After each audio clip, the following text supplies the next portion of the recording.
ఒక అబ్బాయి ఒక సముద్రంలో ఆ ఓడ పడిపోవడం వలన అక్కడి నుండి తను ఈదుకుంటూ ఒక ఐలాండ్‌కొస్తాడనమాట.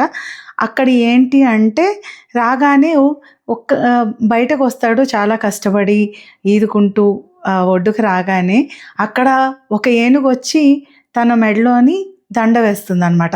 ఇతనికి ఏమీ అర్థం అవ్వదు ఈ అబ్బాయికి. ఏమైంది అని అడిగితే అప్పుడు అక్కడ ఉన్నవాళ్ళు చెప్తారు, యాక్చువల్‌గా ఇక్కడొక సాంప్రదాయం ఉంది. 5 సంవత్సరాలు ఒక రాజు పరిపాలిస్తాడు. ఆ 5 సంవత్సరాలు అయ్యాక ఆ రాజు రిటైర్ అయిపోవాలనమాట. ఇంక వెళ్ళిపోవాలి. సో, ఆ రాజుని వేరే ఐలాండ్‌లోని ఇంకొక ద్వీపంలోని మేము వదిలేస్తాము. కొత్త రాజుని ఎలా ఎన్నుకుంటామంటే ఒక ఏనుగుకి ఇలా ఒక దండ ఇచ్చి దానిని పంపిస్తాము. అది ఎవరికైతే దండ వేస్తుందో వాళ్ళే రాజవుతారు. సో, అలా మీరు రాజయ్యారు అని చెప్తారనమాట. చెప్పాక ఈ అబ్బాయి ఎందుకంటే ఏమి తోచకుండా వచ్చాడు కదా! రాజు అయిపోయాడు అంటే హ్యాపీగా ఉంటుంది. సో, వస్తాడు, హ్యాపీగా ఉంటాడు.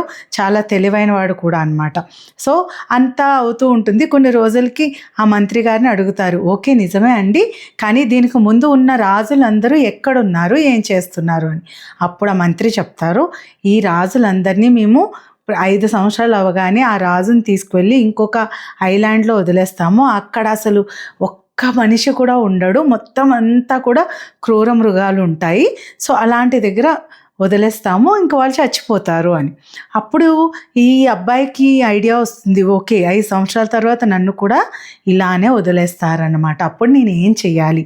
నేను బ్రతకాలంటే ఏం చేయాలి అని ఆలోచించి ఈ 5 సంవత్సరాల్లో రాజు కాబట్టి ఏం చెప్పినా ప్రజలందరూ చేస్తారు కాబట్టి ఏం చేశాడు, ఆ ఐలాండ్ దగ్గరికి చాలామందిని తీసుకొని వెళ్ళి హ్యాపీగా మొత్తం క్లియర్ చేసి అక్కడ మంచిగా తినకి ఎలా కావాలో అలా మంచిగా ఇంద్రభవనాలు లాంటివి మంచిగా కట్టించి అది కూడా ఒక రాజ్యంలా చేసి ఇక్కడ ప్రజల్లో కొంతమందిని అక్కడికి పంపించి అక్కడ కూడా ఒక రాజ్యాన్ని క్రియేట్ చేసుకుంటాడనమాట. చేసుకొని అప్పుడు తను అక్కడికి 5 సంవత్సరాల తర్వాత హ్యాపీగా వెళ్తాడనమాట. చాలా హ్యాపీగా.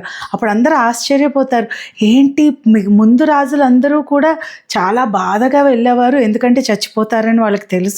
కానీ ఈ రాజు ఏంటి ఇంత హ్యాపీగా వెళ్తున్నాడు అని. అప్పుడు అందులో ఒక అతను అడుగుతారు, మహారాజా, ఇప్పటి వరకు మేము చూసిన రాజులందరూ చాలా బాధతో వెళ్ళేవాళ్ళు, ఎందుకంటే వాళ్ళు ఒక వారం రోజుల్లోనో నెల రోజుల్లోనో చనిపోయేవాళ్ళు. కానీ మీరేంటి ఇంత ఆనందంగా వెళ్తున్నారు అంటే అప్పుడు చెప్తాడనమాట, నేను ఆల్రెడీ అక్కడ ఇంకొక రాజ్యాన్ని నేను రెడీ చేసి ఉంచాను. ఆ రాజ్యానికి నేనే రాజుని కాబట్టి ఆ రాజ్యం నాది. సో, నేను అక్కడ హ్యాపీగా ఉంటాను, అందుకనే నేను ఇంత హ్యాపీగా వెళ్తున్నాను అని. అలానే మనకి ఏవైనా అంటే అవకాశాలు రాలేదు అని చాలామంది అనుకుంటూ ఉంటారు కదా, దానిని మనమే క్రియేట్ చేసుకోవాలి. ఇక్కడ మనకి ప్రపంచంలో మనం అవకాశాలని క్రియేట్ చేసుకోవడానికి చాలా చాలా మార్గాలు ఉన్నాయి. కానీ మనం ఏమనుకుంటామంటే టైం రావాలని మనము ఆ పాత రాజుల్లాగా వెయిట్ చేస్తూ ఉంటాము.